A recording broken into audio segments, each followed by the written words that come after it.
Happy Monday. I bring you a new episode of Transforming Your Life Through Storytelling. And this is a wonderful story because it reminds us that we need to trust God's plan even in those times when we don't understand it, because there are forces working for us in our mishaps that we cannot see or understand. And sometimes we may have to go through periods of darkness before we can see the light. I first heard of this story in a show called It's a Miracle, and it truly is. So I hope you enjoy it.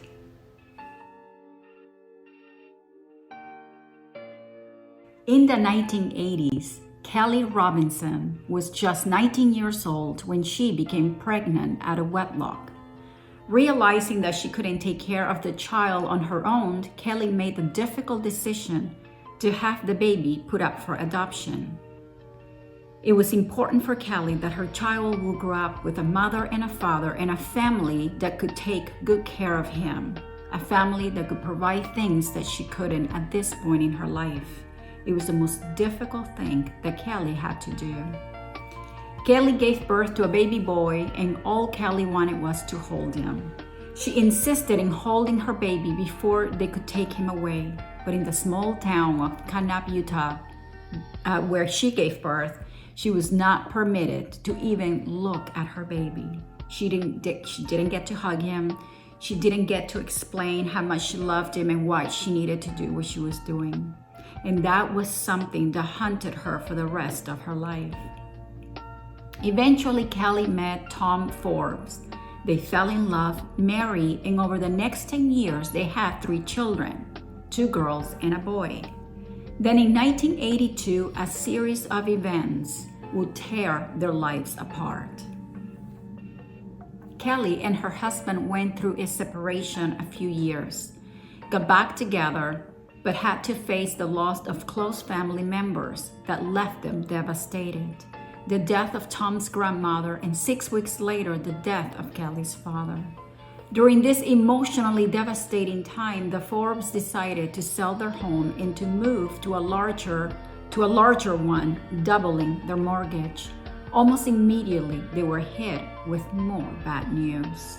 Her husband was laid off, and while Kelly struggled to stay positive that she was still working, 3 weeks later, she was also laid off. It was a pretty devastating time. It was more than Kelly could bear, and she fell into a deep depression. The only good news was that her laid-off package included career counseling. When Kelly called to make an appointment, the regular counselor was out of town. So arrangements were made for Kelly to meet a substitute counselor. On March 20, 1994, Kelly met with Shauna Bradley, a psychotherapist. During a counseling session, Shauna asked Kelly what she wanted to do with her life. Kelly told her that she's always dreamed of writing a book about her adoption experience. I just hope my story can help someone else who has to make that difficult decision, Kelly said. The therapist told Kelly that was a fantastic idea. She shared with Kelly that adoption is a topic close to her heart because she has been on the receiving end with her son, Jake. Shauna asked Kelly if she had any regrets. Kelly told her she didn't regret her decision. The only thing that she regret is that she never got to hold him. Why weren't you allowed to hold him? Asked Shauna. To what Kelly responded, it was Kanab, Utah, a small town, and that's how it was back then. When Shauna heard the name of the town, she was very surprised. She couldn't believe it and told Kelly that her baby came from an adoption in just about the same time in the same town. In an unbelievable twist of faith, Kelly was face to face with a woman who had adopted her son. The chances of these 2 women ever meeting was phenomenal. They lived over 65 miles apart and hundreds of miles from Kanab, Utah. For Kelly, it was like the weight of the world had been lifted. She now knew her son was all right and in the good hands of a family that loved him. The two women talked for hours into the evening, sharing their deepest feelings. Shauna gave Kelly a small photo of Jake Bradley, the son she had never known. It was a strange feeling for Kelly to see a picture of her now 13-year-old son. In her mind, he was still an infant. She learned that he had grown up to be a loving child who enjoyed the outdoors. Curiously, he had grown to also play the saxophone, an instrument that both Kelly and her father had played. I guess blood is it just calls you. Anyways, the two women agreed to meet again, but Shauna felt it was best for Jake to turn 18 before they could tell him this incredible story.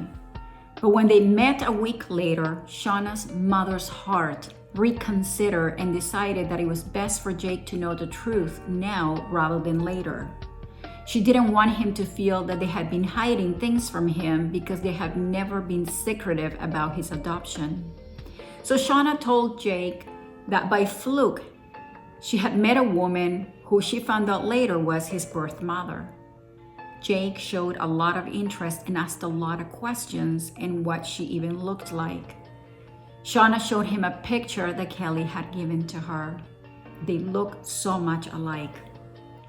A few days later, Kelly was impatiently waiting at a restaurant to meet the son she had given many years ago. When Kelly saw the car pull over, she couldn't help herself. She ran out the door to greet them. Jake jumped out of the car and also was excited to see her. Kelly said to him, "I have to give you a hug. I've waited so long to do this." Kelly was now holding her son, the one thing she wished for more than any other thing in her life. And now it was time for her worries and for her regret to melt away. Jake was equally happy to have found his birth mother. Kelly explained to Jake her reasons for giving him up, but that she loved him all of her life and never stopped thinking about him. Jake just held his mom in his arms. He always wanted to know who his birth mother was, so to him, it was a miracle. Kelly felt it was a gift from God. Her son lifted her out of the depths of despair. And if this is not enough of a miracle, shortly after reuniting with her son, all of Kelly's personal problems disappeared. Her husband found a good and high-paying job, and they were able to stay in their home. Today, both the Forbes family and Bradley family are remaining in very close touch. I found the story very touching because, to me, this is yet another example of a true story where God is orchestrating things in the background, and even though you may feel that you're going through darkness, you never know what is being done for you, right, in the background. Just like Kelly, if she had not gone through all those difficult moments, what you heard in the story would have never been possible. So to me and to you, let this be a reminder that whenever we are facing challenges or difficult times, not to lose faith, because there is always a plan for things. And often God will use what we consider mishaps and challenges to bring us closer to our destiny. And this story beautifully conveys that.